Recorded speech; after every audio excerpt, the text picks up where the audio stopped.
வார்த்தைக்கு திரும்ப கருத்துடைய வார்த்தை நாம் தொடர்ந்து இன்னைக்கோட 8வது வாரம் கர்த்தரின் பந்தியும் அதன் அவசியம் என்ற தலைப்புல நம்ம பார்த்து வரோம். கர்த்தரின் பந்தி என்பது மிகவும் அவசியம். கர்த்தரின் பந்தியினால நம்ம தீர்க்காயுசோடு வாழ முடியும். கர்த்தரின் பந்தியினால கடன் இல்லாமல் வாழ முடியும். கர்த்தரின் பந்தியினால நம்ம சுகத்தோடு பெறத்தோடு வாழ முடியும். கர்த்தரின் பந்தியினால சமாதானத்தோடு வாழ முடியும். ஒருவேளை வாழ்க்கையில குறைகள் இருக்கலாம், தடுமாற்றங்கள் இருக்கலாம், திட்டங்கள் இருக்கலாம், கடன் பிரச்சனைகள் இருக்கலாம். ஆனாலும் இந்த காரியத்தை நாம் விசுவாசத்தோடு கூட தொடர்ந்து செய்யும்போது கடனிலிருந்து விடுதலை பெறலாம், சாபத்திலிருந்து விடுதலை பெறலாம், நோயிலிருந்து விடுதலை பெறலாம், சமாதானத்தை பெறலாம், தீர்க்காயுசோடு கூட வாழ முடியும். அல்லேலூயா. அப்ப கர்த்தருடைய பந்தி அவ்வளவு அவசியமாக இருக்கிறது. கடந்த வாரத்தோட 7 வாரங்கள் நம்ம பார்த்திருக்கிறோம். கடந்த வாரத்துல ஒரு சாட்சி, ரஷ்யாவில் நடந்த ஒரு உண்மை சாட்சியை பத்தி சொன்னோம். அது அநேகருக்கு நல்லா இருந்துச்சு அப்படின்னு சொன்னாங்க. அப்ப ஒரு சிலருக்கு மட்டும் இது பிடிக்கல. என்ன அந்த செய்தி புதுசா இருக்கு, இப்படியெல்லாம் யாருமே போதிச்சது இல்லையா? யாருமே போதிக்காதனாலதான் அநேக கிறிஸ்தவர்கள் அகால மரணம், கடன் பிரச்சனை, வறுமை, பின்மாற்றத்துல இருக்கிறாங்க. அநேக ஊழியர்கள் இந்த மாதிரி சத்தியத்தை போதிக்காமல் இருக்கிறதுனாலதான் அநேக கிறிஸ்தவர்கள் வெற்றி பெறுவதில்லை, வாழ்வடையவில்லை. ஆனால் இதை அறிந்து கொண்டவர்கள் ஒரு சிலர் மட்டும் ஆசீர்வாதமாக இருக்கிறார்கள், சந்தோஷமாக இருக்கிறார்கள், சமாதானமாக இருக்கிறார்கள், செழிப்பாக இருக்கிறார்கள். கர்த்தருடைய பந்தி உங்களை மேன்மைப்படுத்தும். அவர் சொல்லுகிறாரு, நான் வரும் அளவு என் மரணத்தை நினைவு கூறும்படி இதை செய்யுங்கள். ஏன் அப்படி சொன்னார்னு சொன்னா, கர்த்தருடைய மரணம் தான் ஒரு மனிதனை ரட்சித்ததுக்கு காரணம். கர்த்தருடைய மரணம் ஒரு மனிதன் ஐஸ்வர்யம் உள்ளவன் மாறுவதற்கு கர்த்தருடைய தரித்திரம் ஆதாரமா இருக்கிறது. இவனுடைய சாபம் முறிக்கப்படுவதற்கு இயேசுவின் மரணம், இயேசுவின் தரித்திரம், இயேசுவின் மரணம் ஆதாரமா இருக்கிறது. பாவ மன்னிப்பை பெறுவதற்கு சிலுவையில சிந்தப்பட்ட இயேசு கிறிஸ்துவின் ரத்தமா இருக்கிறது. அதற்கு அடையாளமாகத்தான் அவருடைய சரீரத்தையும் அவருடைய ரத்தத்தையும் அவர் ஜனங்களுக்கு பகிர்ந்தளித்தார். அல்லேலூயா. அந்த இயேசு கிறிஸ்துவின் சரீரத்துக்காக, இயேசு கிறிஸ்துவின் ரத்தத்துக்காக கரங்களை தட்டி கர்த்தரை போற்றுவோம். அது ரொம்ப அவசியம், அதை மறக்கவே கூடாது. இந்த 8வது வாரத்திலும் கர்த்தரின் பந்தியும் அதன் அவசியமும் அப்படின்ற தலைப்புல கர்த்தரின் பந்திய யார் எடுக்கணும், யார் எடுக்கக்கூடாது. அப்ப இதுவரைக்கும் எல்லாருக்கும் குழப்பம் உண்டாச்சு. இனிமேல் தான் தெளிவு உண்டாகும். 8வது ஆஹா இவ்வளவு விஷயங்கள் இருக்கிறதா, அப்ப இதை இவ்வளவு பயத்தோடு நடுக்கத்தோடு எடுக்கணுமா அப்படிங்கிறது இதுவரைக்கும் மேலோட்டமா ஆழத்தை பேசிட்டு போனேன். இப்பதான் ஆழமான சத்தியத்துக்குள்ள நான் கொண்டு வரேன். யார் எடுக்கணும், யார் எடுக்கக்கூடாது அப்படிங்கிற ஒரு நிபந்தனை இருக்கு. முதலாவது யார் எடுக்க வேண்டும் என்பதை பார்ப்போம். முதலாவது யார் எடுக்கணும்? இயேசுவை ஏற்றுக்கொண்ட எல்லாரும், அதாவது மனம் திரும்பி இயேசுவை தெய்வமாக ஏற்றுக்கொண்டு மூழ்கி ஞானஸ்நானம் பெற்ற எல்லாருமே எடுக்கணும். ஆனா அவங்க பரிசுத்த ஆவியை பெற்றுக்கொண்ட அவசியம் கிடையாது, அந்நிய பாஷையை பெற்ற அவசியம் கிடையாது, ஞானத்தை பெற்றுக்கொண்ட அவசியம் கிடையாது, எதுவுமே பெற்றுக்க வேண்டிய அவசியம் கிடையாது. அது குழந்தை பருவம். மனம் திரும்பி இயேசுவை ஏற்றுக்கொண்டு மூழ்கி ஞானஸ்நானம் பெற்றது 1ஆம் வகுப்புல சேர்க்கப்பட்ட ஒரு குழந்தை பருவம். அதுக்கு அந்நிய பாஷைண்டா என்னன்னு தெரியாது, பரிசுத்தாண்டா என்னன்னு தெரியாது, ஞானம்டா என்னன்னு தெரியாது, கிருபைண்டா என்னன்னு தெரியாது, வரம்டா என்னன்னு தெரியாது. அப்ப அவங்க எடுக்கணும். இதுக்கு உதாரணம் என்னது? இந்த இயேசு கடைசி நாட்கள், இயேசு தம்மை காட்டி கொடுக்கப்பட்ட முந்தின நாள், அதாவது வியாழக்கிழமை சாயந்திரம் தான் நடக்குது. அதுக்கு பேரு பெரிய வியாழன், பெரிய வெள்ளின்னு சொல்லுவாங்க, புனித வெள்ளியா. அந்த வியாழக்கிழமை சாயந்திரம் தன்னுடைய சீசர்களை வரவழைத்து அவர்களுக்கு அந்த பந்தி ஆயத்தப்படுத்தி அப்பத்தை எடுத்து பிட்டு, இதை வாங்கி புசியுங்கள், இது உங்களுக்காய் புட்கப்படுகிற என்னுடைய சரீரமா இருக்குன்னு சொன்னார். அந்தபடியே பாத்திரத்தை எடுத்து இதை வாங்கி பானம் பண்ணுங்கள், இது உங்களுக்காக சிந்தப்படுகிற என்னுடைய புதிய உடன்படிக்கைக்குரிய ரத்தமா இருக்குன்னு சொன்னார். அப்ப அந்த சீசர்கள் அன்னைக்கு பரிசுத்த ஆவியை பெறல, அபிஷேகம் பெறல, அந்நிய பாஷை பெறல, வரங்கள் பெறல, வல்லமைகள் பெறல. இயேசு செஞ்ச அற்புதங்களை பார்த்துக்கிட்டு இருந்தாங்க. இயேசுவின் செய்திகளை பார்த்து கொண்டிருந்தார்கள். இயேசு செய்த காரியங்களை பார்த்து பிரமித்துக் கொண்டு பின்னால சுத்தி கொண்டு அப்பமும் மீனும் சாப்பிட்டு கொண்டு தெரிஞ்சார்கள். ஆனால் இயேசுவை பிடித்து அடித்து இழுத்து கொண்டு போதோ எல்லாரும் பயந்து ஓடி ஒளிந்தார்கள், பேதுரு முதல் கொண்டு. ஏன்? அங்க அபிஷேகம் கிடையாது, அனல் கிடையாது, வல்லமை கிடையாது, கிருபை கிடையாது, விசுவாசம் தான் என்னன்றே தெரியாது. ஆனாலும் இந்தப்பா நீ ரட்சிக்கப்படல, நீ அபிஷேகம் பெறல, நீ அந்நிய பாஷை பெறல, அதனால உனக்கு பந்தியில உனக்கு ஒண்ணும் கிடையாது அப்படின்னு இயேசு சொல்லல. 12 பேருக்குமே தம்மை காட்டி கொடுக்க போகிற கொலைகாரனுக்கு கூட தன்னுடைய சரீரத்தையும் அப்பத்தையும் பங்கிட்டு கொடுத்தார். ஏன் தெரியுமா? ஏன் யூதாசுக்கு அந்த கூட்டத்துல அவனை விலக்கி இருக்கலாம்? ஏன் அவனை அவன் காட்டி கொடுக்க போற யூதாசா இருந்தும் கூட அவனுக்கு ஏன் அப்பத்தையும் ரசத்தையும் பங்கிட்டு கொடுத்தான்னா, ஒருவேளை இதை சாப்பிடுறது நிமித்தமாக அவன் விசுவாசி, அவனுடைய மனம் மாறி அவன் நல்லவனா வாழ்ந்து 12 அப்போஸ்தலர்களோடு 11 அப்போஸ்தலரோட இவனும் ஒரு உண்மையான அப்போஸ்தலர் அப்படின்ற நம்பிக்கையில தான் அதை விதைத்தான். அல்லேலூயா சொல்லுவோமா? ஆனால் அவன் அப்படி அதை பயபக்தி அவனுக்கு இல்லாதனால அவன் நான்கு கொண்டு செத்தான் என்று சொல்லப்படுகிறது. பிரியமானவர்களே, அவன் அபாத்திரமாக அதை எடுத்துக்கொண்டான். சந்தேகத்தோடு கூட, காட்டி கொடுக்கிற எண்ணத்தோடு கூட, சந்தேகத்தோடு கூட, விசுவாசம் இல்லாமல் நம்பிக்கை இல்லாமல் எடுக்கிறதான் அபாத்திரமா எடுக்கிறவர்கள் வியாதியிலும் மரணத்திலும் மரிப்பான் சொல்லி அப்போஸ்தலன் பவுல் 1 கொரிந்தியர் 11 சொல்றார். அந்த மாதிரியாக இயேசுவை ஏற்றுக்கொண்டவர்கள் எடுக்கணும். இரண்டாவது, ரட்சிக்கப்பட்டிருந்தால் எடுக்கலாம். மூணாவது, மனம் திரும்பிய எல்லாருமே எடுக்கலாம். மனம் திரும்பிய எல்லாரும் யாரு? விசுவாசிகளுக்கு சொல்றாரு. வெளிப்படுத்தல் 2ஆம் அதிகாரம் 4:5 விசுவாசிகளை பக்கம் சொல்றாரு. ஆனாலும் நீ ஆதியில் கொண்டிருந்த அன்பை விட்டாய் என்று உன் பேரில் எனக்கு குறை உண்டு. ஆகையால் நீ இன்ன நிலைமையிலிருந்து விழுந்தாய் என்பதை நினைத்து மனம் திரும்பி ஆதியில் செய்த கிரியைகளை செய்வாயாக. இல்லாவிட்டால் நான் சீக்கிரமாய் உன்னிடத்தில் வந்து நீ மனம் திரும்பாத பட்சத்தில் உன் விளக்கு தண்டை அதனிடத்து நீக்கி போடுகின்றார். யார்? விசுவாசி சொல்றார். நீ ஆரம்பத்துல எப்படி இருந்த, எவ்வளவு உற்சாகமா இருந்த, எப்படி துதிச்ச, எப்படி ஆராய்ச்ச, எப்படி காணிக்கை கொடுத்த, எப்படி தசமா கொடுத்த, எப்படி ஆத்மாதாயம் பண்ண, எப்படி உபவாசம் இருந்த, எப்படி ஜெபம் பண்ண, இப்ப நீ அதெல்லாம் விட்டுட்டே நீ மனம் திரும்புன்றாரு. அப்ப மனம் திரும்பி எடுக்கணும், மனம் திரும்பி தொடர்ந்து எடுக்கணும். அப்படி இருக்க அவர் வாய்ப்பு கொடுக்கிறார். அவரு என் பிள்ளைய கெட்டு போகக்கூடாது, அவன் பின்மாற்றம் அடைஞ்சு போகக்கூடாது அப்படின்னு சொல்லி வாய்ப்பு கொடுக்கிறார். அதனால மனம் திரும்பியவர்கள் எல்லாரும் எடுக்கணும். மனம் திரும்பி பாவத்தை அறிக்கை செய்து 4 பாவத்தை அறிக்கை செய்து விட்டவர்கள் எடுக்கணும். பயப்பட வேண்டிய அவசியம் கிடையாது. எப்பேற்பட்ட பாவம் இருந்தால், கொலைபாதமான இருந்தாலும், ஆண்டவரை இப்படி விழுந்தேன், நான் இப்படி செஞ்சுட்டேன், என்னை மன்னிங்க, மறுபடியும் நான் உடைய பிள்ளையாய் வாழ விரும்புகிறேன், என்னுடைய சீசனா வாழ விரும்புகிறேன், உடைய ஊழியக்காரனா வாழ விரும்புகிறேன், என்னை மன்னிங்க, உடைய ரத்தத்தினான கழுவுனா அதுக்கு வேத ஆதாரம் இருக்கிறது. நீதிமொழிகள் 28:13 தன் பாவங்களை மறைக்கிறவன் வாழ்வடைய மாட்டான், அவைகளை அறிக்கை செய்து விட்டு விடுகிறவன் நல்ல வழியை நோக்கி செல்லுகிறவன் ரட்சிக்கப்படுவான், ஆசீர்வதிக்கப்படுவான் சொல்லப்படுது. 7 கர்த்தராகிய இயேசு கிறிஸ்து ரத்தம் சகல பாவங்களை கழுவி நம்மளை சுத்திகரிக்கும் என்று சொல்லப்பட்டிருக்கிறது. தன் பாவங்களை அறிக்கை செய்தால் அவைகளை நீக்கி ரத்தத்தினால் கழுவி நம்மளை சுத்திகரிப்பதற்கு அவர் உண்மையுள்ள தேவனாக இருக்கிறார். கரங்களை தட்டி கர்த்தரை பற்றுவோம். ஹல்லேலூயா. அர்ப்பணிக்கப்பட்டவர்கள், இயேசுவுக்காக அர்ப்பணிக்கப்பட்டவர்கள் எடுக்கலாம். நான் இப்படித்தான் வாழ போறேன், நான் இனிமேல் இந்த காரியம் செய்ய மாட்டேன், தவறு செய்ய மாட்டேன், உண்மையா வாழ போறேன், கொஞ்ச காலம் வாழ்ந்தாலும் நான் உண்மையா வாழ்வேன், நன்மை செய்வேன், இயேசுவுக்கு சாட்சியா வாழ்கிறேன் சொல்லி அர்ப்பணித்தவர்கள் எடுக்கலாம். 6 சமாதானமா இருப்பவர்கள், சமாதானம் பண்ணுகிறவர்கள் பாக்கியவான்கள்.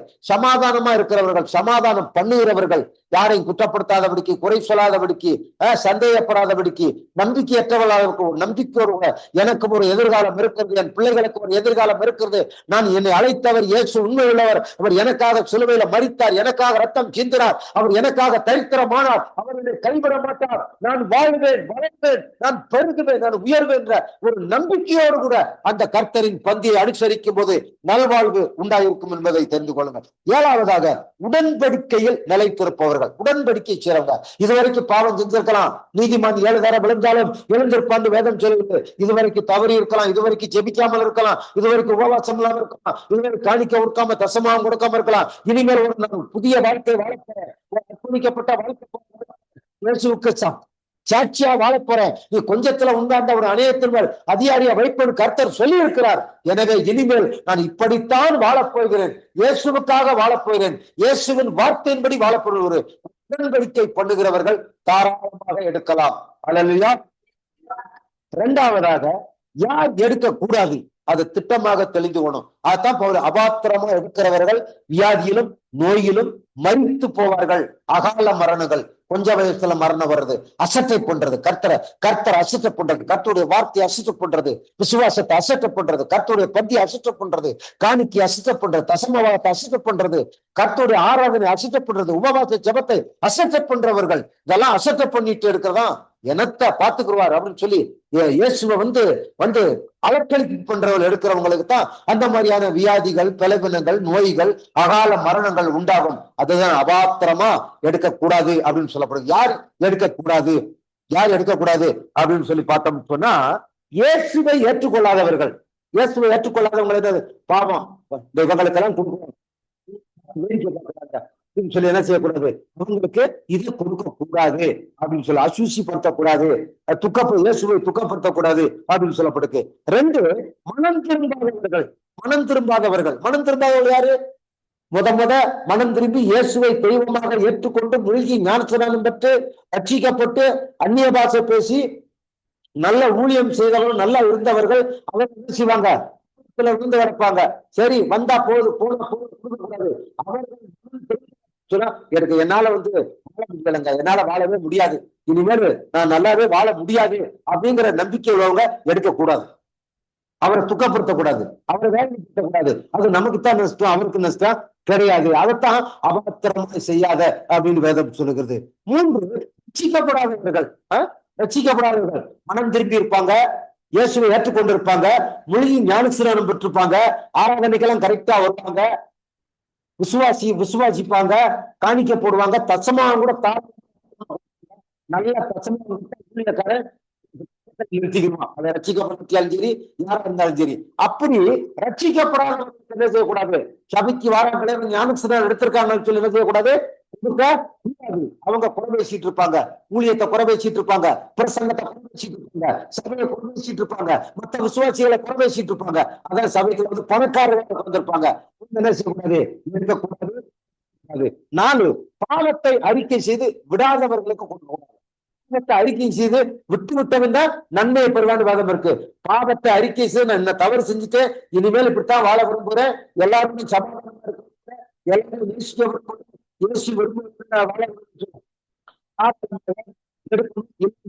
எடுக்கக்கூடாது.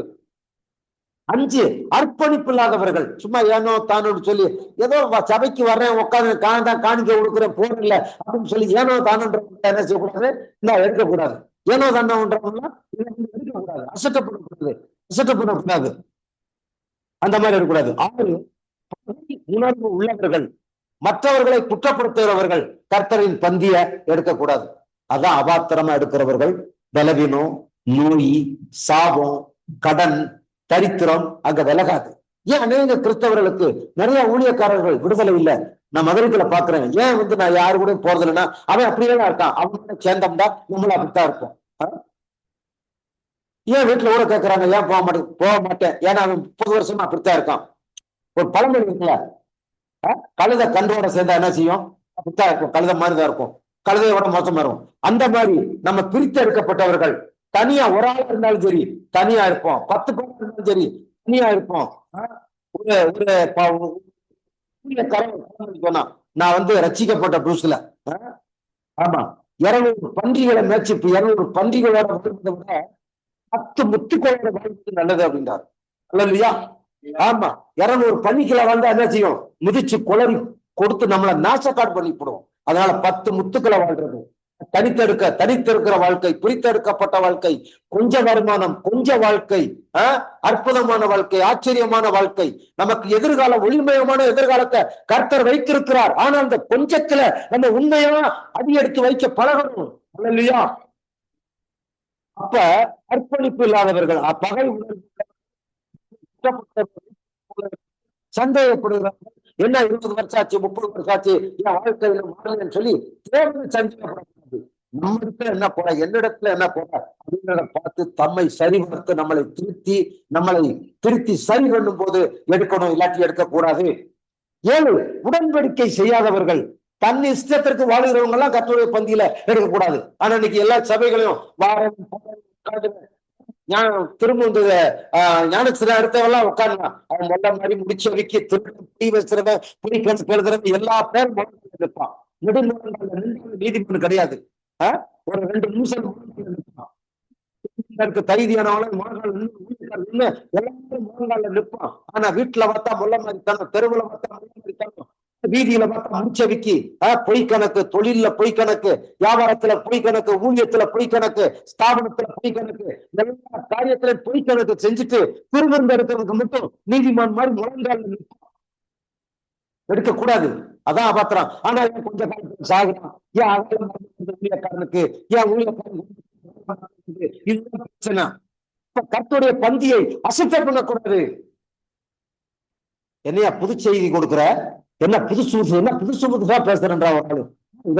எந்த சபையிலும் கொடுக்காத செய்தி நீ பேசிட்டு இருக்க. கர்த்தரின் பந்தின்னு சொல்லி இன்னைக்கு இந்த செய்தியை கேட்டு அவனுக்கு ஈரக்கொலையே நடுங்கும். அல்லையா? இந்த செய்தியை கேட்டு ஈரக்கொலையே அவனுக்கு நடுங்கும் சொல்லி. அப்ப கர்த்தரின் ரத்தம் அவருக்கு விளையாடப்பட்டது. அவரு 2 கொரிந்தியர் 5:21 பாவம் அறியாத அவரை நமக்காக பாவமா ஆட்சி கொண்டாராம். அல்லையா? அவருடைய பாவம் அறியாதவுடைய ரத்தம் உங்களுக்காக எனக்காக சிந்தப்பட்டிருக்கிறது. இன்னைக்கு குறைகள் இருக்கலாம், இன்னைக்கு தேவைகள் இருக்கலாம், இன்னைக்கு இல்லாம இருக்கலாம், யாருமே உதவி செய்யாம இருக்கலாம். ஒரு நேரம் வரும், என் வேலை இன்னும் வரலன்னு சொன்னார். அல்லையா? காணா ஒரு கல்யாணத்துல என் வேலை இன்னும் வரலன்னு சொன்னார். என் வேலை கர்த்தருடைய வேலைக்காக நீங்க காத்திருப்பீங்கன்னு சொன்னா, கர்த்தருடைய வேலை உங்க வேலையில வரும்னு சொன்னா, அது சீக்கிரமாக வந்து கர்த்தருடைய வேலை வரும்போது பொருளாதாரத்துல செழிப்பு, குடும்பத்துல செழிப்பு, பிள்ளைகளுடைய வாழ்க்கையில செழிப்பு. நீங்கள் யாரெல்லாம் ரட்சிக்கப்படும் அனுப்புறீங்களோ அவங்க ரட்சிக்கப்பட்டு உங்க பேச்சை கேட்பாங்க, உங்க தலையில தூக்கி வச்சு கொண்டாடுவாங்க. அப்படியாப்பட்ட நேரத்தை கர்த்தர் வைத்திருக்கிறார். அதற்கு நம்மை நாமே தகுதிப்படுத்தணும். அல்லேலூயா. உடன்படிக்கை செய்யாதவர்கள் எடுக்கக்கூடாது, அபாத்திரம். கடைசியாக இப்படி உடன்படிக்கை சேம எடுத்தா தரித்திரம், கடன், உபத்திரவம், சண்டை, பகை, பிரிவினை, டைவசு, சமாதானம் இல்லாத வாழ்க்கை, வியாதி, பின்மாற்றம், அகால மரணங்கள் சம்பாதிக்கும். இதத்தான் அபாத்திரம் சொல்லப்படும். ஒரு அர்த்தத்தோடு கூட இருக்கணும், ஒரு உண்மையோட இருக்கணும், ஒரு தாய்மையாக இருக்கணும், பணிவோடு இருக்கணும், பரிசுத்தமா இருக்கணும், அன்பா இருக்கணும், விசுவாசத்தோடு இருக்கணும். அவங்களுக்குத்தான் வெற்றியுள்ள வாழ்க்கை, தீர்க்காய்ச்சான வாழ்க்கை, செழிப்பான வாழ்க்கை. கடந்த வாரம் ரஷ்யாவில் சொன்ன ஒரு சகோதரியை பத்தி சாட்சி சொன்னேன். இன்னைக்கு ஒரு சாட்சியை நான் சொல்ல போறேன். நம்ம திருநெல்வேலி மாவட்டத்துல 7000 பண்ணை, கீழே 7000 பண்ணைன்னு ஒரு இடம் இருக்கு. அந்த இடத்துல ஒரு கிராமம், அந்த தோமா மிஷினரி ஆலயம், சிஎஸ்ஐ தோமா மிஷினரி ஆலயம் இருக்கு. அந்த ஐரோப்பியாவிலிருந்து வந்து தமிழ்நாட்டுல தென் மாவட்டங்கள்ல ஊழியம் செஞ்ச வெள்ளக்கார மிஷினரிகளுடைய கல்லறை பூரா அங்க இருக்கு.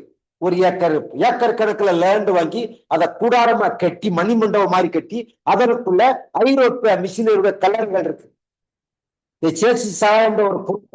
ஒரு எங்களை அழைத்து கொண்டு போனார், பசு பிடிச்சு. நான் என் மனைவியெல்லாம் போனார் 2 நாள் அந்த மிஷினரியுடைய கல்லறைகளை சுற்றி பார்ப்பதற்கு. அங்க போய் பார்த்தோம். அங்க மரியன் உபதேசியார் ஒரு கல்லறை இருந்தது. அந்த மரியன் உபதேசியாரை பத்தி ஒரு சாட்சி சொன்னார்கள். அந்த கீழே 7000 பண்ணையில அந்த சிஎஸ்ஐ தோமா மிஷினரி ஆலயத்துல மரியன் உபதேசியாராக முதல் வந்தாரு.